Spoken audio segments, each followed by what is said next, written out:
Si on ne fait rien, il percutera la Terre et détruira notre civilisation. Dans 58 minutes. Putain d'astéroïde de merde. Salut les phytoplanctons. Alors vous les connaissez, mais vous ne savez peut-être pas que ces petites bébêtes présentes dans tous les océans et toutes les mers de la planète produisent 50% de l'oxygène mondial. Et de l'oxygène, là, croyez-moi, il va y en avoir besoin. Parce que si je vous parle d'un astéroïde gigantesque percutant la Terre, vous me dites... Extinction des dinosaures. Oui, sauf que, d'après une étude publiée en 2016, les dinosaures étaient déjà sur le déclin, avant que le fameux astéroïde ne percute la Terre. Après, évidemment, un corps céleste de 14 km de diamètre, ça n'a pas dû les aider, on va pas se le cacher. Et d'ailleurs, la NASA a d'ores et déjà prévu que, d'ici le 21 septembre 2135, il y aurait une possible collision entre la Terre et un astéroïde de 500 mètres de diamètre nommé Bennu. Et justement, dans notre vidéo 362 jours, nous allons essayer de voir ce qui se passerait si un astéroïde percutait la Terre. Ah mais attends, AstronoGeek a fait une vidéo dessus il y a quelques temps, non? C'est vrai, très bonne vidéo, certes, mais il y a tellement de choses à dire sur le sujet qu'on peut facilement remettre le couvert. Par contre, faut que je vous le dise, autant il y a un rocher de l'espace qui va venir s'écraser sur Terre, autant avec mon équipe, nous avons presque terminé notre futur jeu vidéo qui se passe lui aussi dans l'espace et qui a un runner infini du nom de Starlight Runner. Il va sortir très prochainement sur les stores iOS et Android.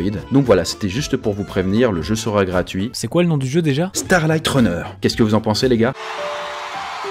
Alors du coup, à votre avis, comment réagira l'humanité? Survivra-t-elle au cataclysme? Puisque peut-être que finalement, se prendre un astéroïde géant, ce n'est pas si terrible. Eh bien ça, c'est ce qu'on va voir maintenant et on va être fixé d'ici 360 secondes.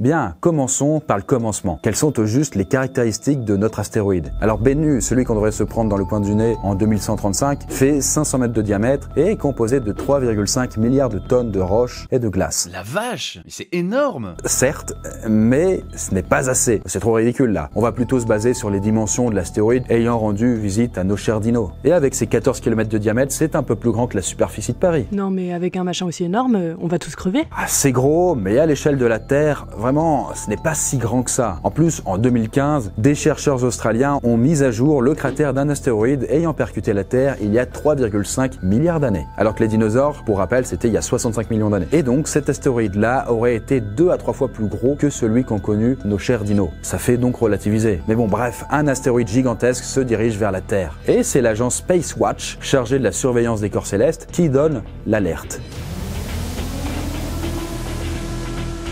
Là-dessus, les calculs sont formels, les humains ont 6 ans pour se préparer à l'impact.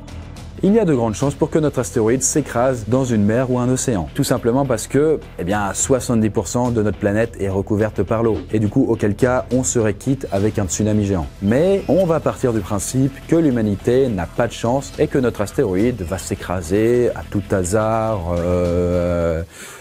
aux États-Unis. Bah, pas très original. Alors oui, peut-être. Mais pour l'instant, on ne fait que suivre un scénario que la NASA a développé l'an dernier. Dans cette simulation, une batterie d'astronomes et de spécialistes des situations d'urgence se sont réunis pour plancher sur ce qui pourrait se passer si la Terre se prenait un astéroïde. Et d'après leurs calculs, l'astéroïde devrait s'écraser sur la ville de Denver. Et pour en revenir à notre dystopie, étant donné la gravité de la situation, les grandes puissances se sont réunies et planchent sur une solution. Parce que, oui, il y a des solutions pour éviter les astéroïdes. Contrairement à ce que l'on peut voir dans certains films, il n'est pas possible de faire complètement exploser un astéroïde de grande taille. Il est toujours possible de tenter de dévier sa trajectoire. Pour ce faire, il y a deux solutions. La première est d'envoyer des vaisseaux explosifs s'écraser à certains points de l'astéroïde. La seconde consiste à mettre un corps en orbite autour de l'astéroïde pour modifier sa course. Oui, tout n'est pas perdu. Et la communauté internationale opte pour la solution des vaisseaux explosifs. Et ce sont finalement 4 vaisseaux qui sont lancés contre l'astéroïde. C'est pas énorme, mais ça peut suffire. Selon eux, en tout cas. Et même si l'un d'entre eux manque sa cible, les autres la percutent au bon endroit. Et là, on peut souffler, la trajectoire de l'astéroïde est déviée. Ah bah on est sauvés.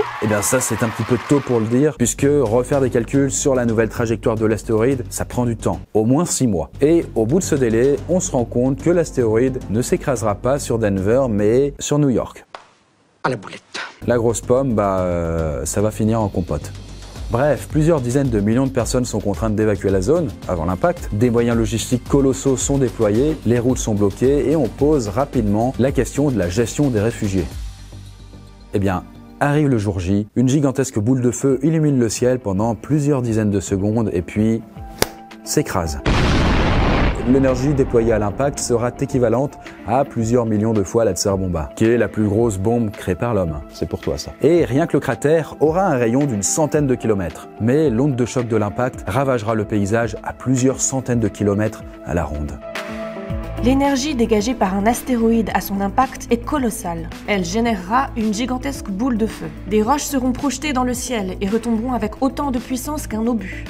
Un séisme à 10 sur l'échelle de Richter sera ressenti sur plusieurs dizaines de kilomètres à la ronde. Et une onde de choc aussi puissante qu'un ouragan soufflera tout ce qui se trouve sur son chemin dans un rayon de plusieurs centaines de kilomètres. Enfin, faut pas non plus être alarmiste, puisque à l'autre bout de la planète, le sol va vibrer un petit peu, mais y a rien qui s'effondrera. Non mais attends, on s'est pris un putain d'astéroïde géant. C'est la fin du monde. Il va y avoir des incendies, des nuages de cendres, sauf qui peut. Non, du calme.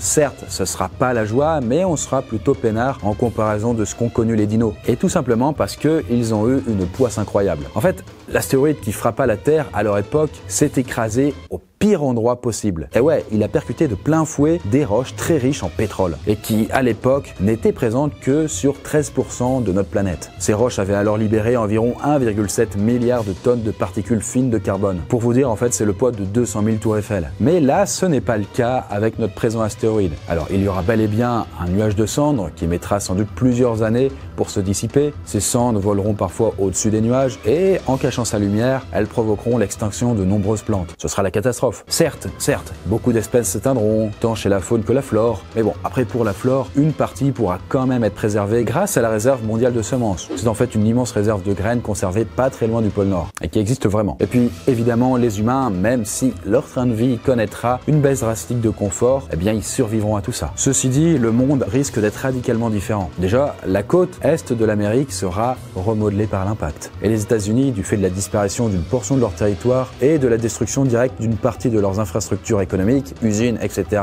verront leur économie ni plus ni moins que s'effondrer. Billions and billions and billions and billions and billions and... Désolé Donald. Eh ouais, ils risquent de perdre leur domination économique et culturelle. Et tout ça, c'est sans compter bien sûr le bilan humain, car il y aura sans doute des millions de morts. Déjà au moment de l'impact, ce sera pas propre, mais ensuite ce sera sur les années et les décennies qui viendront. Et puis il y aura énormément de réfugiés à prendre en charge. Alors à ce moment-là, autant vous dire que le réchauffement climatique, ce sera du lointain passé, puisque les cendres qui vont recouvrir la planète vont refroidir tout ça. Avec ce changement, l'ordre mondial serait sans doute bouleversé. Et d'ailleurs, quelle puissance encore en place pourrait profiter de la catastrophe pour tirer son épingle du jeu? Voilà, j'espère que ça vous a pas trop déprimé. En même temps, tous mourir, on est habitué dans les 360. Mais avant la fin des temps, vous pourrez jouer à notre nouveau jeu quand il sera sorti. Et comment il s'appelle le jeu déjà? Starlight Runner.